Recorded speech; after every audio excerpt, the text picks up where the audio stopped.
Un šeit jau būtu svarīgi arī saprast, kā mēs virsamies kopā. Lai mēs varētu virzīties kopā, mums ir vajadzīgi ilgtermiņa mērķi, ilgtermiņa plāni.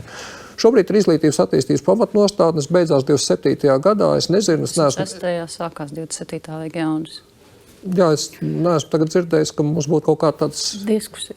Jaunu izsaka. Nav diskusijas pat? Nē, nav taisnība. Mums tikko bija lielā konference, kurā es pieteicu to, ka mēs uzsākam darbu pie jaunā politikas pamatnostādnēm. No savas puses uzliku virkni jautājumus, par kuriem gribu diskutēt.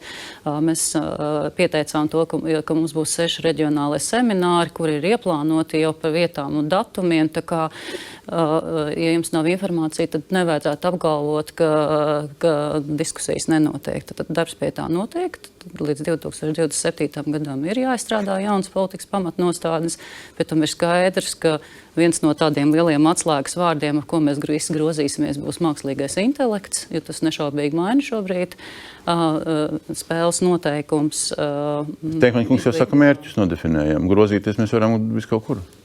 Jā, bet, protams, tie mums arī kopīgi jādefinē būs. Protams, šajā gadījumā mēs ārkārtīgi priecātos, ja ministri biežāk nāktu uz augstākās izglītības padomes sēdēm, jo jūs esat mūsu loceklis, un droši vien tad mēs arī uzzinātu par šīm reģionālām konferencēm.